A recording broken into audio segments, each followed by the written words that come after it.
Hey there, Space Monkeys. We've been busy over here at the Mildly Morose Man. Dan's been working on a new BG&E 2 video, and I've been diving into the best that the Xbox Game Pass for PC has to offer. Today, we're introducing a new series called Game Pass Digest. Each month, I'll bring you 4 Game Pass games that you should play in a mini review format. With the insane number of games that come with Xbox Game Pass, you'll want to watch these videos to make sure that you're getting the best use of your time and experiencing the best games.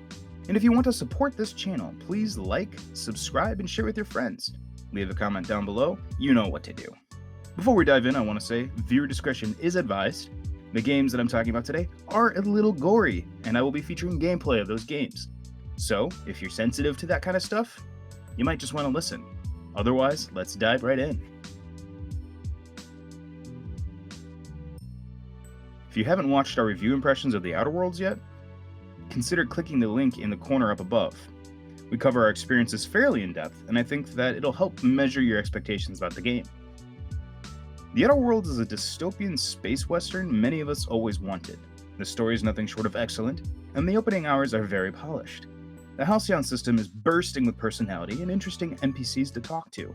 It's a world on the brink of disaster because of greedy corporate entities, yet everyone still has a moment to spout off their corporation's catchphrases. Where this game shines most is in its companions and side quests. Most quests introduce some very fascinating world-building pieces that do a great job of building your understanding of how Halcyon works. The companion quests feel somewhat in line with Mass Effect's, with a less cinematic touch.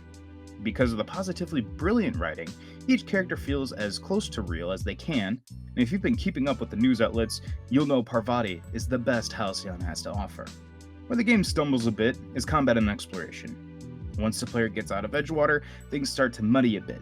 The overarching story gets a little predictable, but the game can end a few different ways, which does rescue some of the pacing that could turn people off. Overall, if you like Bethesda-style RPGs, you won't want to miss it. The OSI teaches that everything in the universe happens according to the grand plan. But the stranger that arrived in Halcyon was an unplanned variable. From the moment he landed in Emerald Vale, his actions altered the course of history. Daedalus' state of mind was mesmerizing for me.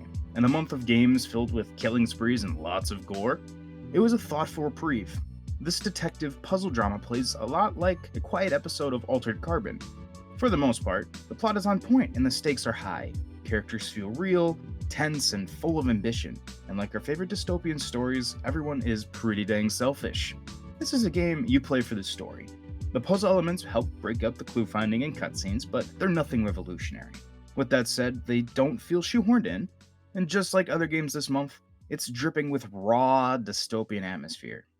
This is a world on the brink of something truly awful, and it's up to the main character to throw a monkey wrench in it all.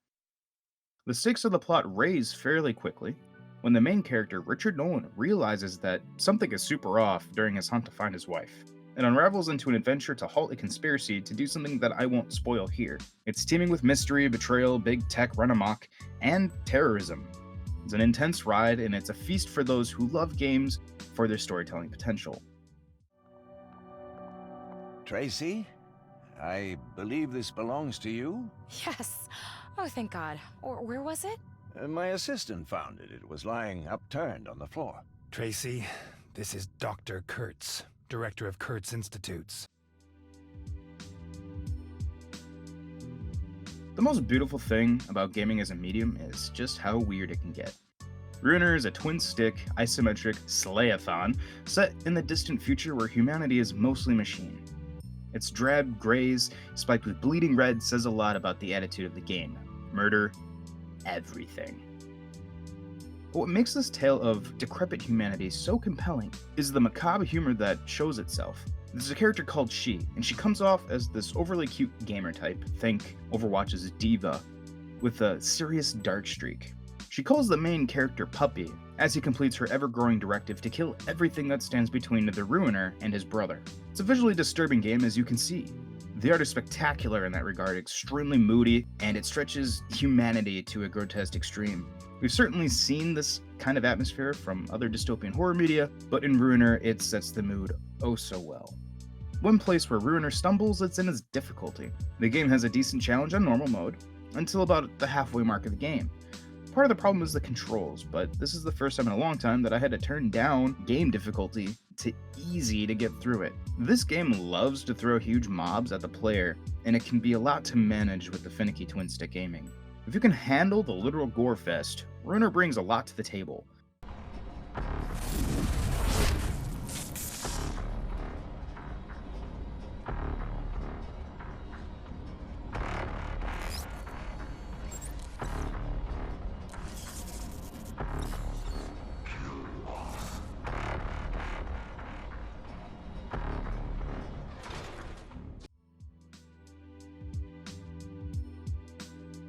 Do you ever get the gnarly hankering to brutalize zombie hordes?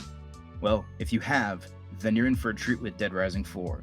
This game is the conclusion to the Frank West saga, and the best zombie brutalizing simulator out there. Acid Malls? Check. Thor's lightning axe? Double check. A Black Friday zombie apocalypse setting, just in time for Christmas? Triple check. This game is positively bonkers. The sheer amount of zombies on screen and ridiculous weapon combos is nothing short of blissful. Thankfully, this series has never leaned on tanky mutant zombies too much, and with only one truly weird zombie, it's a fairly joyful, holiday, gotta hack 'em all affair. The formula for this series has largely stayed the same, but there's something about the heart of this game that really makes it shine this time around. While the first game featured a Save the Daughter storyline, this one is far more genuine. Frank's student baits him into going to where it all began in the first game, to check out a sketchy military facility. Things go way south, and a few weeks later he's back at Willamette to track down his student from stealing his story. Along the way he gets wrapped up in some serious nonsense that's only possible in a game like this. And yet, it doesn't feel cliche. It's a well-paced game, and it's definitely worth your time.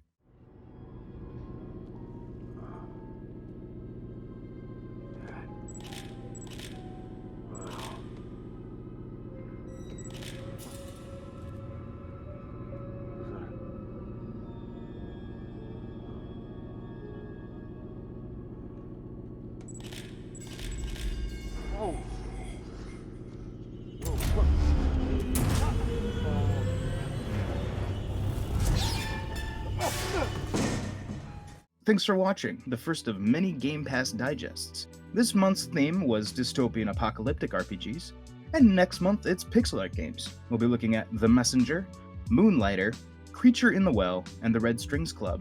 It's going to be a lot to balance with Halo MCC around the corner, but I'll do it, I swear. Be sure to leave a comment if you want to chat about the games, or if you have a mini review that you want to hear from the Game Pass collection. Thank you for watching, and we'll catch you next time.